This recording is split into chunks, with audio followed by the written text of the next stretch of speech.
இங்கே இந்த பையனை கிளாஸில் தமிழ் சார் திருக்குறள் வாசிக்க சொல்கிறாரு. அவன் வாசிக்க மாட்டான். அதனால ரஸ்டரை தூக்கி அவன் மூஞ்சிலே அடிச்சிடாரு. சுற்றி இருக்க எல்லா பசங்களும் சிரிக்கிறாங்க. திருக்குறள் எடுக்கும்போது நோட் பண்ண சொல்லியிருப்பாரு. இவனும் நோட்டில் உட்காந்து படம் வரைஞ்சிட்டு இருக்கான். இதனாலே சார் திட்டி அவனை வெளியே அனுப்பி விட்டுறாரு. அவன் கிளாஸுக்கு ஒரு சர்க்குலர் வருது, நேஷனல் லெவல் டிராயிங் காம்படிஷன். அதுக்கு இந்த பையன் கையை தூக்குறான். அவங்க சார் நீயே ஒரு மக்கு இதில் கலந்துக்க போறியான்னு சொல்லி அவனை கலந்துக்கூடாதுன்னு சொல்லிடுறாரு. சோகமாக கிரவுண்டு பக்கம் போனால் நிறைய பசங்க விளையாடிக்கிட்டு இருக்காங்க. இவனை சேர்த்துக்க மாட்டாங்க. சோகமாகவே உட்காந்துருக்கான்.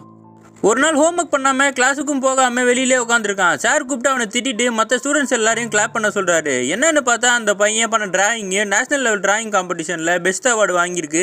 இதை கூப்பிட்டு பிரின்சிபல் சொன்னது இந்த சாருக்கு மனசே விட்டு போயிடுச்சு, இவனை மக்குன்னு சொல்லிட்டோமேன்னு. அப்போ சார் கேட்குறாரு, யார் இவனோட நேமை எனக்கு தெரியாமல் கொடுத்ததுன்னு சொல்லி. இவனோட கூடவே இருக்க ஒரு பொண்ணு இவனோட டிராயிங் திறமையை பார்த்துட்டு சாருக்கே தெரியாமல் அவனோட பேரை எழுதி அனுப்பியிருப்பான். அவன் டிராயிங்கும் அமுச்சு வச்சுருப்பாங்க. கிளாஸே சேர்ந்து அந்த பையனுக்கும் பொண்ணுக்கும் கை தட்டுறாங்க. படிப்பு மட்டும் வேல்யூ இல்லை, அதை விட திறமைக்கும் தான் நிறைய வேல்யூ இருக்குன்னு இந்த கிளாஸே இதிலிருந்து புரிஞ்சுக்கிறாங்க.